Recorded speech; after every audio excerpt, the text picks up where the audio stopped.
तो चलिए आज हम लोग पढ़ेंगे इन्वायरमेंट। इन्वायरमेंट क्या होता है? तो सबसे पहले हम लोग देखेंगे कि आज इन्वायरमेंट पढ़ेंगे हम लोग। इसे लीगल सेंस में भी पढ़ेंगे और जनरल सेंस में भी पढ़ेंगे। तो सबसे पहले आइए हम लोग शुरू करते हैं कि इन्वायरमेंट होता क्या है। Environment environment meaning and definition. तो हम लोग देखेंगे कि इन्वायरमेंट का मीनिंग और डिफिनीशन क्या है।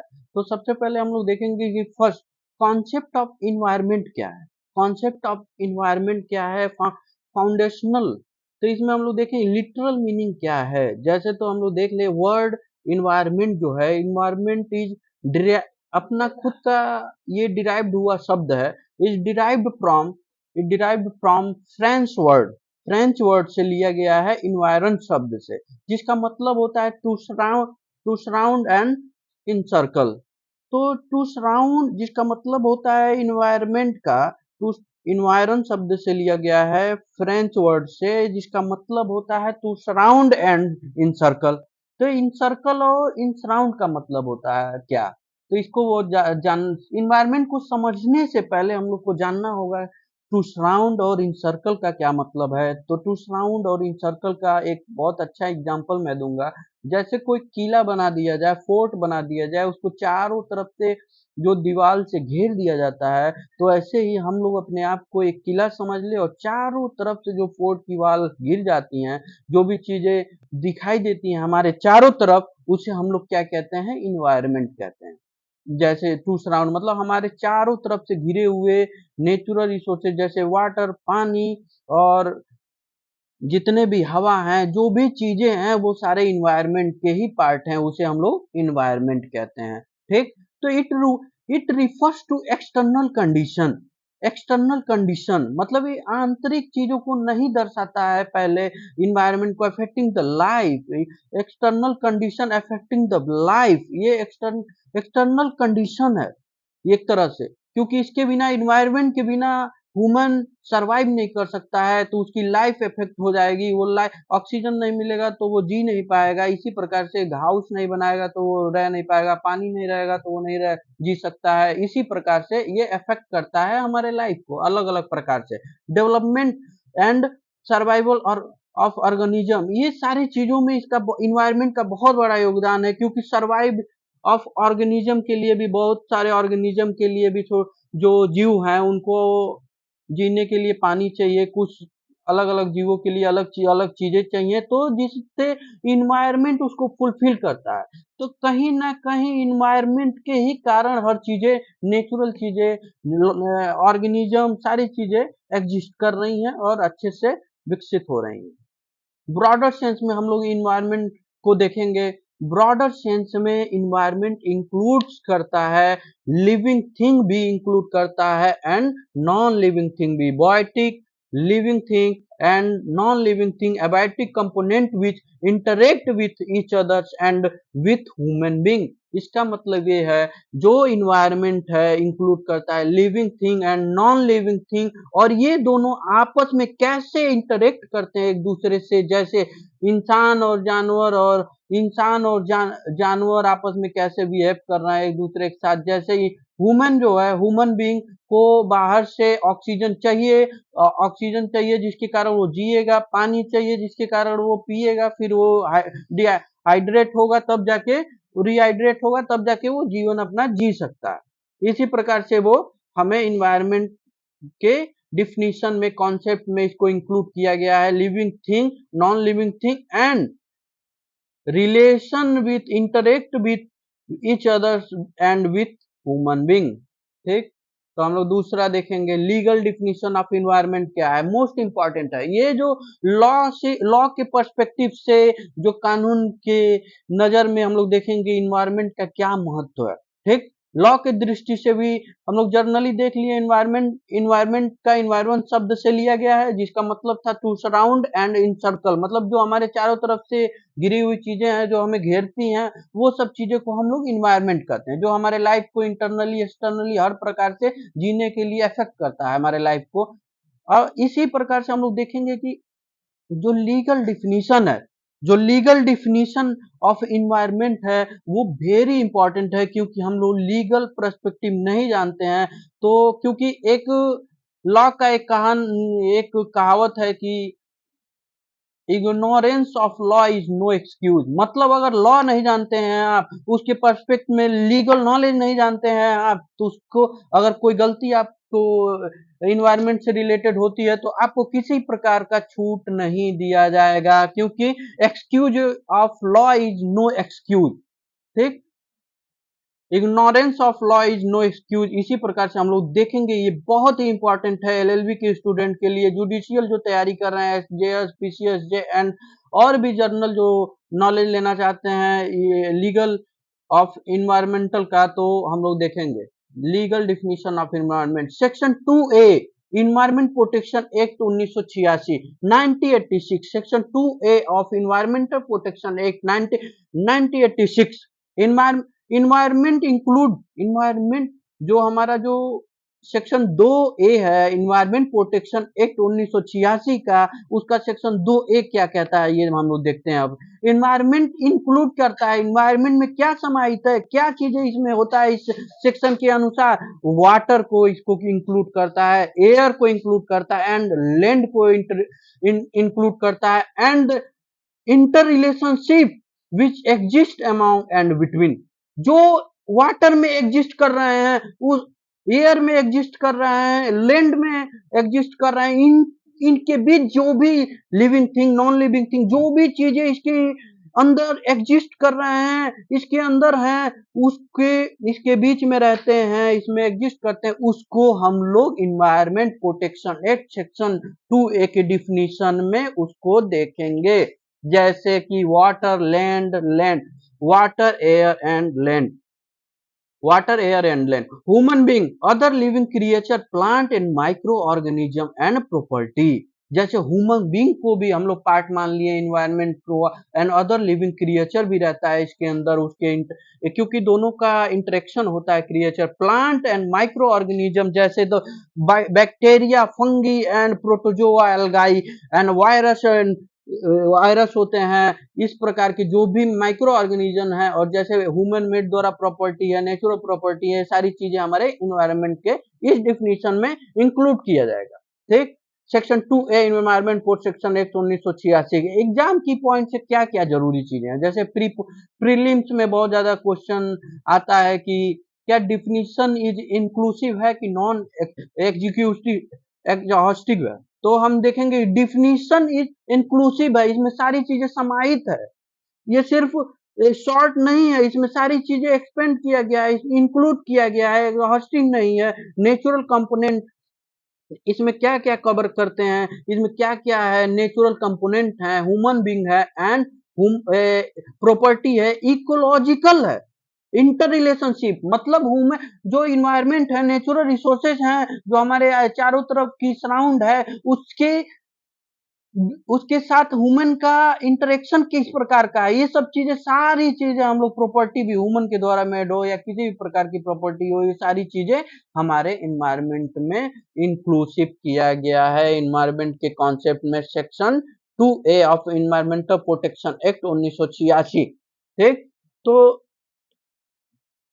जो इन्वायरमेंट है, मेक इन्वायरमेंटल हार्म और लीगल इंजरी, हाँ, जो इन्वायरमेंटल हार्म होता है वो लीगल इंजरी कैसे पहुंचाता है ये हम लोग देखते हैं। UPSC, PCS, J and Rajasthan favourite prelims question है, राजस्थान के यूपी पीसीएस जे जो राजस्थान का है फेवरेट प्रीलिम, तो बहुत ज्यादा पसंद किया जाता है राजस्थान में प्रीलिम्स के लिए, बहुत बार ये क्वेश्चन आ चुका है। Whether property include in the environment, क्या ह्यूमन के द्वारा मेड किया गया property is under the meaning of environment, yes, इसका आंसर है आपका यस, क्योंकि ये बहुत इंपॉर्टेंट क्वेश्चन है, बच्चे इसमें बहुत कंफ्यूज होते हैं कि ये क्या, ये प्रॉपर्टी जो ह्यूमन के द्वारा बनाया गया है या किसी भी प्रकार का प्रॉपर्टी क्या इन्वायरमेंट के अंदर आता है, डिफिनीशन के कॉन्सेप्ट के अंदर, under section 2A of definition of environment protection act 1986, yes, तो हम लोग बोलेंगे इसका आंसर यस, अगर इस प्रकार का किसी भी प्रकार के एग्जाम में अगर क्वेश्चन आता है इन्वायरमेंट के संबंध में।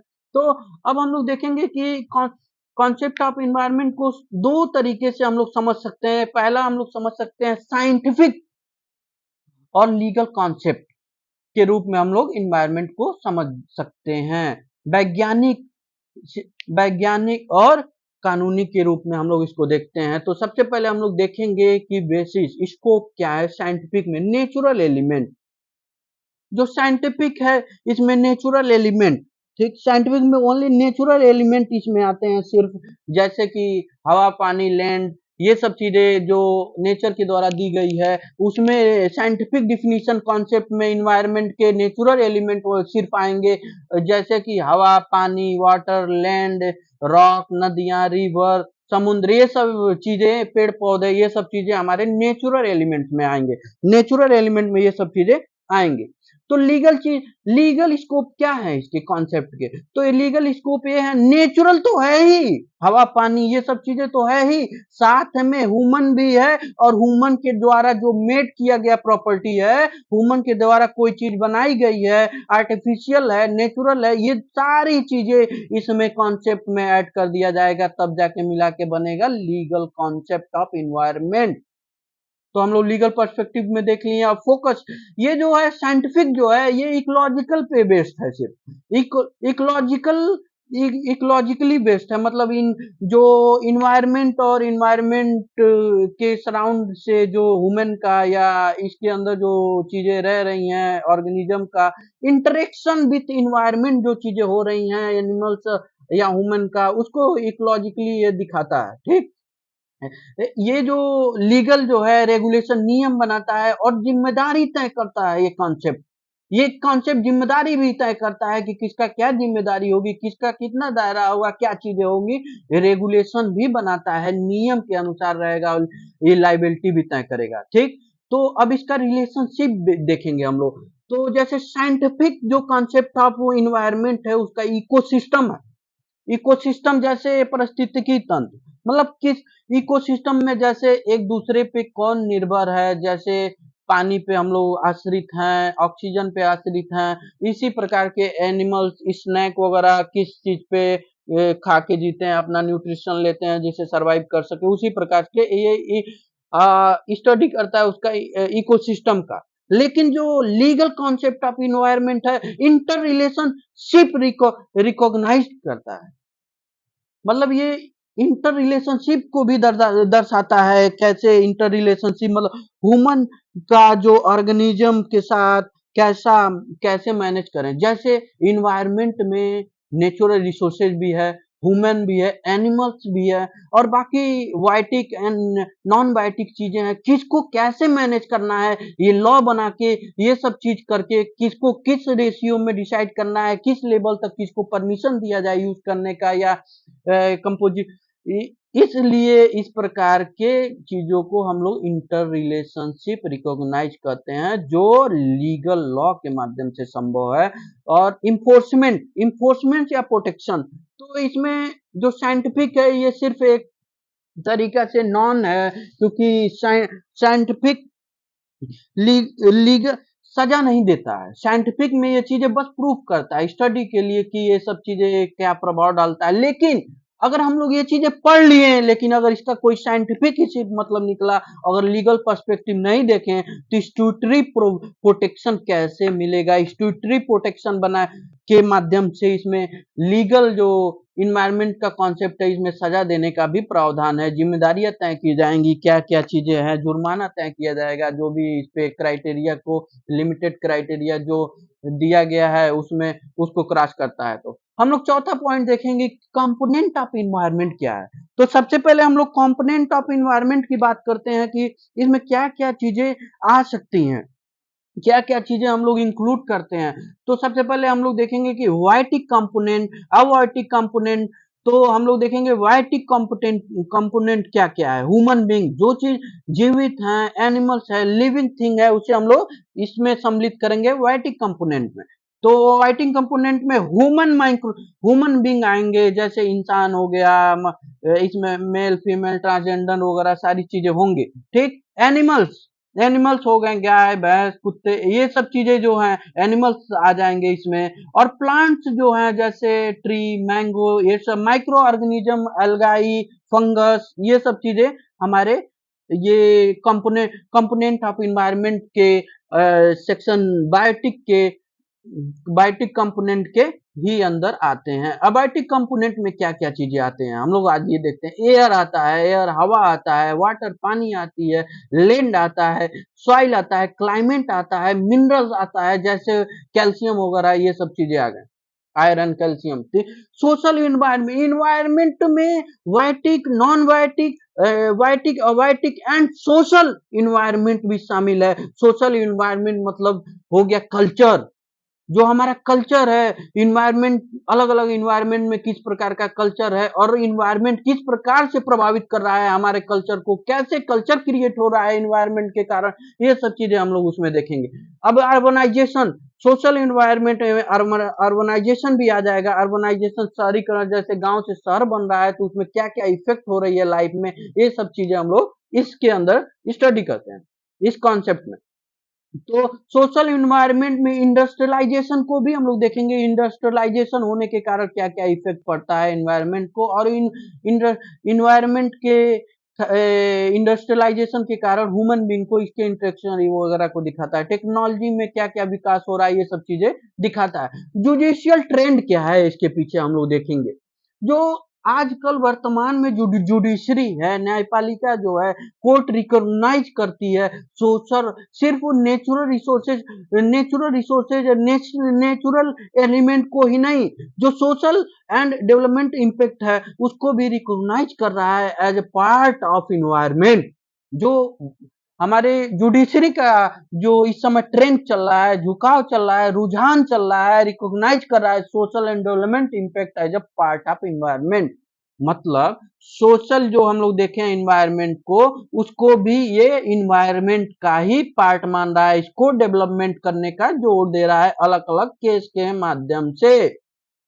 तो environment in constitution of India, तो हम लोग सब कुछ पढ़ लें कोई मतलब नहीं है जब तक हम लोग कॉन्स्टिट्यूशन को ना पढ़ें, क्योंकि हमारा जो भारत है, भारत हमारे कॉन्स्टिट्यूशन से चलता है। भारत एक लोकतांत्रिक कंट्री है और लोकतांत्रिक कंट्री होने के कारण हमारा जो भारत के सभी लोग हैं, जो लोकतंत्र है, लोग हैं, जो सारे लोग हैं वो अपनी शक्तियां दे दी हैं संविधान में, ना किसी पार्लियामेंट में, ना किसी संसद में, ना किसी इंस्टीट्यूशन में, सारी शक्तियां कॉन्स्टिट्यूशन में दे दी हैं। लेकिन जब तक संसद, हम लोग कॉन्स्टिट्यूशन के पर्सपेक्टिव से इन्वायरमेंट का स्टेटस नहीं देखेंगे तब तक ये संभव ही नहीं है कि हम लोग अच्छे लेवल पे जा सके, वैलिडिटी को देख सके क्या चीज कितनी सही है इन्वायरमेंटल, क्योंकि ये हर चीज कॉन्स्टिट्यूशन डिसाइड करेगा हमारे इंडिया में। इसलिए चलिए हम लोग देखते हैं environment in constitution of India क्या है। तो हमारे जो directive principle of state policy है,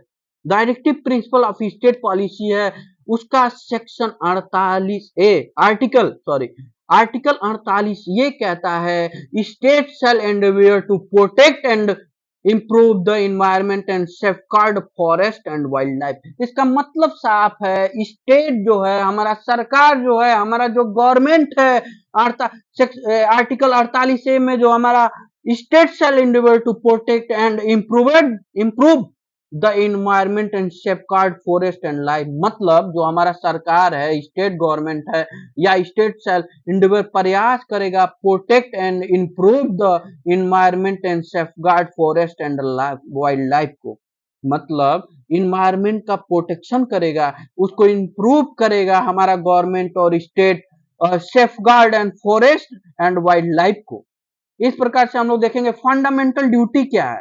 जैसे ये गवर्नमेंट का एक ड्यूटी ही समझ लीजिए कि अंडर article 48A state shall endeavour to protect and improve the environment and safeguard forest and wild life. तो इसी प्रकार से हम लोग देखेंगे कि फंडामेंटल ड्यूटी क्या है। फंडामेंटल ड्यूटी आर्टिकल 51AG, मतलब article 51AG subsection, article 51AG में संविधान के क्या कहा गया है, अनुच्छेद 51AG में क्या कहा गया है, ड्यूटी ऑफ एवरी सिटीजन, ये ड्यूटी को दर्शाता है, इंसान के ड्यूटी को दर्शाता है, सिटीजन की क्या ड्यूटी है। यहाँ ऊपर जो हम लोग देखे हैं कि 48A में एक स्टेट गवर्नमेंट का ड्यूटी डिसाइड कर रहा है कि इंप्रूवमेंट करेगा इन्वायरमेंट को, सेफगार्ड करेगा, प्रोटेक्ट करेगा और फॉरेस्ट और वाइल्ड लाइफ को। उसी प्रकार से सिटीजन का ये ड्यूटी है आर्टिकल 51 में, duty of every citizen to protect and improve natural environment and include forest, lake, river and wild life. इसका मतलब साफ सीधा है कि इंसान का, सिटीजन का या गवर्नमेंट का सिर्फ राइट नहीं है इन्वायरमेंट का यूज करना, उसको प्रोटेक्शन करना, उसको प्रोटेक्ट करना, उसको इम्प्रूव करना, उसको सेफगार्ड करना भी उसका काम है। जैसे आर्टिकल 51 एजी में ये साफ साफ कहता है एवरी सिटीजन, हर नागरिक का ये जिम्मेदारी है, हर एक नागरिक का एक कर्तव्य है, ये ड्यूटी है कि वो इन्वायरमेंट को प्रोटेक्ट करे, इंप्रूवमेंट करे नेचुरल इन्वायरमेंट को, इंक्लूडिंग जो फॉरेस्ट है, जो लेक है, जो तालाब है, रिवर है, नदियां हैं, वाइल्ड लाइफ है, उसको प्रोटेक्ट करे। ठीक, इसी प्रकार से हम लोग देखेंगे कि फंडामेंटल राइट आर्टिकल 21 क्या कहता है इन्वायरमेंट के संबंध में। क्या ये फंडामेंटल राइट है? Right to life include right to clean and healthy environment. कहने का मतलब ये है कि हमारा संविधान इन्वायरमेंट को फंडामेंटल राइट भी बनाता है, उसका भी दर्जा देता है। ये कहता है राइट टू लाइफ जो है, राइट आर्टिकल 21 कहता है राइट टू लाइफ है, जो सिर्फ राइट टू लाइफ नहीं है, राइट टू लाइफ तभी संभव है जब इसमें इंक्लूड किया जाएगा right to clean and healthy environment. क्योंकि right to clean and healthy environment नहीं रहेगा, पानी अच्छा नहीं रहेगा, ऑक्सीजन अच्छा नहीं रहेगा, तो हमारा जो जीवन है वो खतरा में पड़ जाएगा, और खतरा में पड़ जाएगा तो हम सरवाइव नहीं कर पाएंगे, और सरवाइव नहीं कर पाएंगे तो हमारे जीवन का कोई मतलब नहीं है। इसीलिए इंटरप्रिटेशन के माध्यम से जुडिशरी के द्वारा आर्टिकल 21 के मीनिंग को एक्सपेंड किया गया, राइट टू लाइफ में इंक्लूड किया गया right to clean and healthy environment under article 21। तो इस प्रकार से, क्योंकि सबसे पहले यहाँ राइट टू लाइफ है आर्टिकल 21, तो राइट टू लाइफ इन्वायरमेंट से कैसे रिलेटेड है? तो राइट टू लाइफ में राइट इंक्लूड नहीं करोगे क्लीन एंड हेल्दी इन्वायरमेंट तो कैसे सरवाइव करोगे? जैसे मान लो ऐसा कोई इन्वायरमेंट क्रिएट हो गया जहां पे ऑक्सीजन ही ना हो, जहां पे पानी ही ना हो, जहां पे लैंड ही ना हो, तो कैसे हम सरवाइव करेंगे? कैसे रह पाएंगे वहां? जीवन कैसे संभव है वहां? इसीलिए वहां इसको, इस इन्वायरमेंट के पार्ट को, इन्वायरमेंट को अंडर आर्टिकल 21 रखा गया है, फंडामेंटल राइट बनाया गया है, क्योंकि ये लाइफ के लिए, जीवन को सरवाइव करने के लिए, जीने के लिए जरूरी है। तो इसीलिए इन्वायरमेंटल को हम लोग फंडामेंटल राइट भी कहते हैं। अब इसके संबंध में हम लोग देखेंगे कि क्या क्या केसेस हैं, क्या क्या landmark case of law on meaning of environment है। इन्वायरमेंट के संदर्भ में हम लोग देखेंगे कौन कौन से केसेस हमारे भारत के न्यायालय में हैं जो इसको सपोर्ट करते हैं, जिसके माध्यम से हमारा डिफिनीशन ऑफ इन्वायरमेंट को एक सपोर्ट मिलता है, एक इंटरप्रिटेशन मिलता है, एक हमारे संविधान को बल मिलता है। हम लोग देखेंगे, यहाँ देखेंगे हम लोग लैंडमार्क केसेस, क्या क्या इसमें जो कौन कौन से इंपॉर्टेंट केसेस हैं जो इन्वायरमेंट के मीनिंग को समझने के लिए, उसको एक्सप्लेन करने के लिए जुडिशरी पर्सपेक्टिव से, एलएलबी पर्सपेक्टिव से, other UPSC, other exam perspective से। तो सबसे पहले हम लोग देखेंगे Subhash Kumar versus state of Bihar 1991 में। इसमें कोर्ट का डिसीजन है right to life under article 21 include right to pollution free water and air. मतलब इसमें कोर्ट कहता है Subhash Kumar versus state of Bihar 1991 में, राइट टू जो लाइफ है अंडर आर्टिकल, जो मूल अधिकार है हमारा, जो मूल फंडामेंटल राइट है under article right to life, उसमें इंक्लूड किया गया, इंक्लूड करता किया कि right to pollution free water and air. अगर वाटर में इतना पॉल्यूशन हो जाए कि जीने के लिए वो पानी ठीक ना हो, किडनी खराब कर दे, जीवन खतरे में हो, और एयर में भी इतना कंटिमिनेटेड हो जाए, इतना प्रदूषण फैल जाए, दूषित हो जाए कि एयर वो सांस लेने के लिए ऑक्सीजन रहित हो जाए, ऑक्सीजन हो ही ना, और जीने के लिए सरवाइव करना संभव ना हो। इसलिए हम लोग के इस केस में राइट टू लाइफ आर्टिकल 21 में ये इंक्लूड किया गया कि जो right to pollution free water होना चाहिए, वाटर को पॉल्यूट नहीं करना है, अगर पॉल्यूट करोगे ये फंडामेंटल राइट है, और एंड एयर को भी, हवा को भी।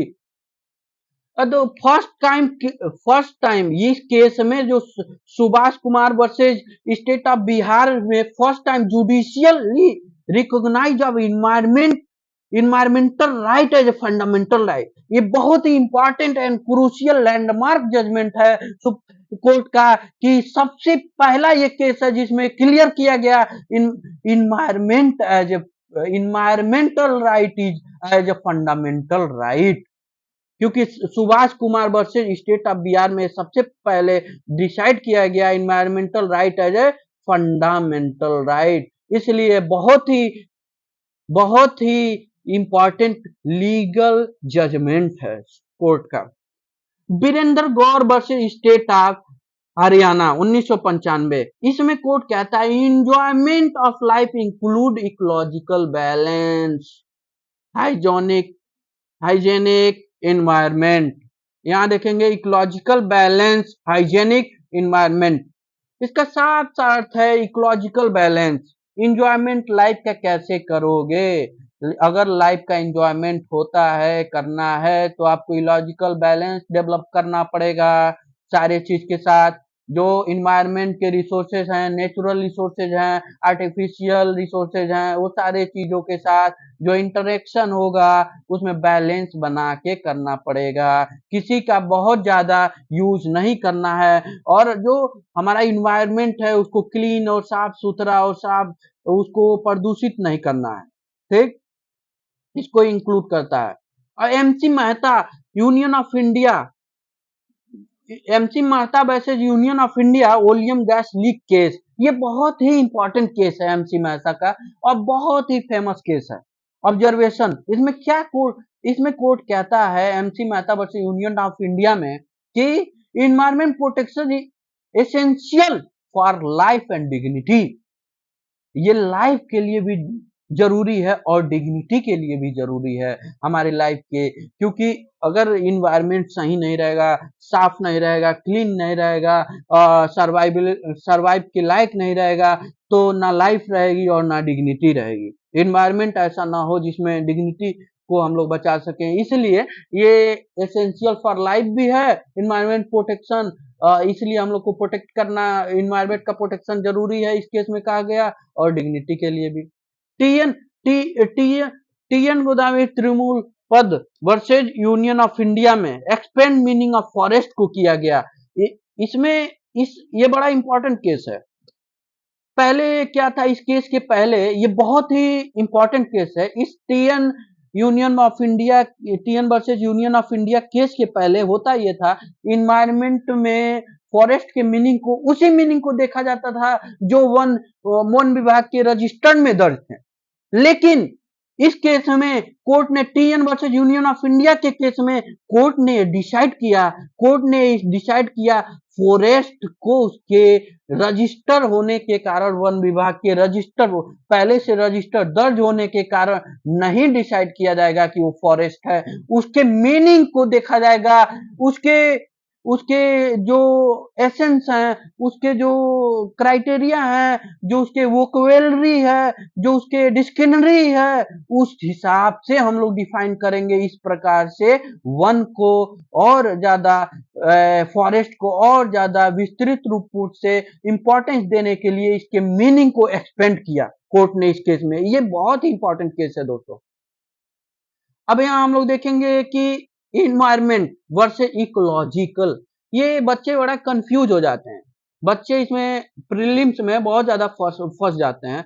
जो इन्वायरमेंट वर्सेस इकोलॉजिक की प्रीलिम्स ट्रैप, इन्वायरमेंट जो है सराउंडिंग है, जैसे चारों तरफ की चीजें हैं उसमें वो चीज का स्टडी ऑफ सराउंडिंग करेगा। लेकिन इकोलॉजिकल है जो ऑर्गेनिज्म के साथ इन्वायरमेंट में कैसे ऑर्गेनिज्म इंटरेक्शन कर रहे हैं, उसमें बड़े छोटे ऑर्गेनिज्म सारे चीजें कैसे कर रहे हैं, इकोलॉजिकल का स्टडी करेगा। इसमें आएगा स्टैटिक है, इन्वायरमेंट जो है स्टैटिक है क्योंकि ये बहुत चेंज नहीं होता है, क्योंकि ये चीजें फिक्स हैं हमारे चारों तरफ। इन्वायरमेंट क्या चीजें तस्वीर के माध्यम से हम लोग देख सकते हैं कि हमारे बगल में तालाब है या पेड़ है या पौधे हैं, ये सब चीजें हम लोग देख सकते हैं। ठीक, डायनेमिक साइंस है। इकोलॉजिकल है, जो इकोलॉजी है जो वो डायनेमिक है कॉन्सेप्ट। इकोलॉजिकल कॉन्सेप्ट जो है वो डायनेमिक हो सकता है। जैसे ह्यूमन का इकोलॉजिकल चेंज क्या क्या हो सकता है, तुरंत तुरंत चेंज होता है, आपस में इंटरेक्शन कैसे कर रहे हैं, ये सब चीजें चेंज होती रहती हैं।